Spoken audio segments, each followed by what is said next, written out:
सवाल है। और हंसराज भारद्वाज ने मुझे इंटरव्यू दिया था 2004 में कि हर फाइल नेशनल एडवाइजरी काउंसिल जाएगी और जाती है। मैं किसी और की बात नहीं कर रही, तब के लॉ मिनिस्टर की बात कर रही हूं। तो विवेक बंसल जी, सवाल सबसे जरूरी यह है कि ऑफिस में कौन होगा लेकिन हुकूमत किसकी होगी? जवाब दीजिए। देखिए, पिछले जो अतीत में जो हुआ, और खासतौर से मैं जो नेशनल एडवाइजरी कमेटी की आपने बात की, देखिए एक कोलिशन गवर्नमेंट थी, कोलिशन सरकार थी। बहुत से मुद्दे ऐसे होते हैं, बहुत से जो निर्णय ऐसे होते हैं जिसमें कि एक आम सहमति होनी चाहिए।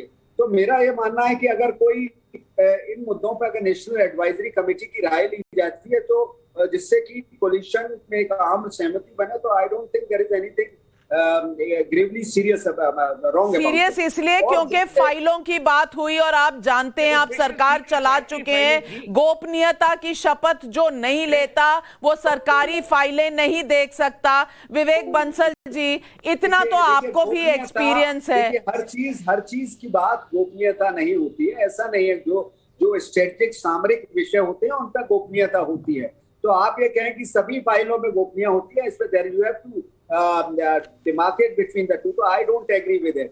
तो बहरहाल मैं, और दूसरी जो आपने बात सोहेल जी ने की, as far as respect of, ठीक है, that may be the incident which he cited, जो उन्होंने उदाहरण किया, हो सकता है उसमें कहीं ना कहीं गर्मा पर आंच आई हो।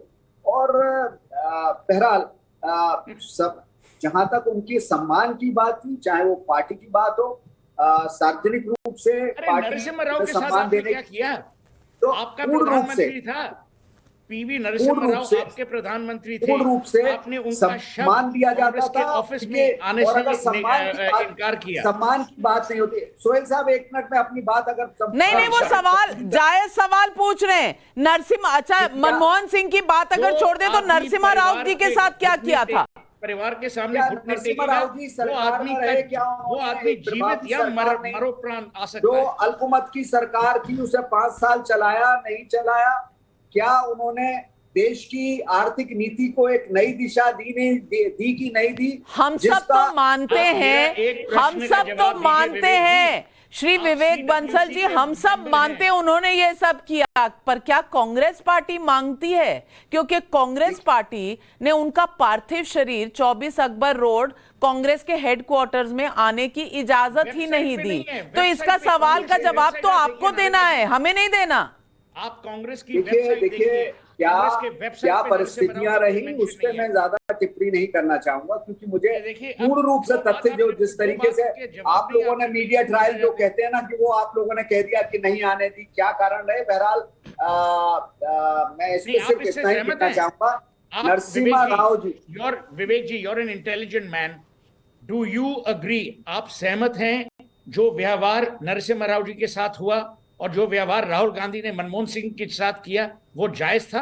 आप सिर्फ हाँ और ना में जवाब दीजिए। आप देखिए, I said कि इंटेलिजेंट सोबर आदमी, it may have been an aberration and that is that, and देखिए, जब इतना लंबा कार्यकाल होता है तो कहीं ना कहीं ऐसी बातें आ जाती है जिन पे उंगली उठाई जा सकती है। आप एक तराजू में जब आप तोलते हैं, सकारात्मक और नकारात्मक पहलुओं पे आप उसका विश्लेषण करते हैं। क्या सकारात्मक दृष्टि से उसके पहलू भारी पड़ता है कि नहीं, फिर आप अपना, चलिए, कम से कम विवेक बंसल पहले ऐसे कांग्रेस लीडर हैं जिन्होंने माना तो सही कि जो हुआ और गलत हुआ। अवमानना हुई नरसिम्हा राव जी की भी और मनमोहन सिंह जी की।